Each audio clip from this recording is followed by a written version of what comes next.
আমাদের বরুণার পরিবার এবং সাহেবুল্লাহ আফুদ্দুর রহমতুল্লাহ আলীর পরিবারের সাথে একটা সুসম্পর্ক দীর্ঘদিন যাবৎ বিদ্যমান। আমি যখন কাজীর বাজার মাদ্রাসা পড়ি প্রায় শুক্রবারে সুবহানী ঘাটে এসে হজরতের কাছে দোয়া নিতাম। হজরতের ইন্তেকালের সময় আমার আব্বাজান রহমতুল্লাহ আলী খুবই অসুস্থ ছিলেন, কিন্তু ওনাকে রেখে আসতে পারেনি। ওনাকে সহ আমরা এখানে জিয়ারতে জানাজায় শরীক হয়েছি। রাতে যান নাই, বলতেছেন না আমি সবাই বিদায় হয়ে গেলে জিয়ারত করে সাহেবজাদাদের সাথে মোলাকাত করে তাদেরকে সান্ত্বনা দিয়ে দিব। শেষ রাতে মোলাকাত করে সান্ত্বনা দিয়ে গেছে।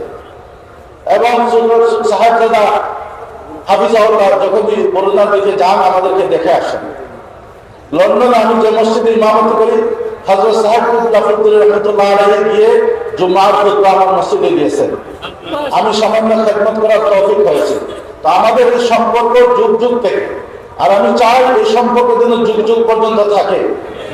আমাদের ছোট সাহেবজাদা হাফিজাহুল্লাহ যখন নির্বাচন করেছে, আমরা বরুণার পরিবার সবাই ঐক্যবদ্ধভাবে হযরতের পাশে ছিলাম, পাশে আছে ইনশাআল্লাহ। পরিবার থেকে যে যেখানে দাঁড়াবে আমরা মায়ের পাশে থাকবো ইনশাআল্লাহ।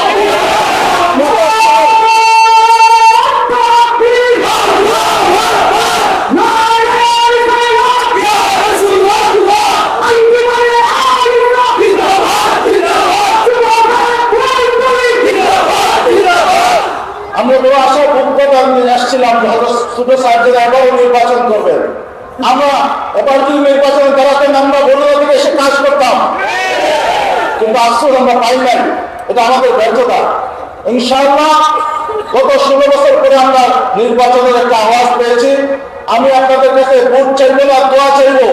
যারা ইসলামের পক্ষে কাজ করতেছেন, যে যেখানে কাজ করতেছেন, আপনারা ইসলামের পক্ষে সবাই আমাদেরকে যাতে কাজীদেরকে অবস্থান ঘোষণা করা যায়, বাস্তব মুক্তারদের বিরুদ্ধে বাস্তবায়ন করা যায়, আমরা তার পক্ষে কাজ করব।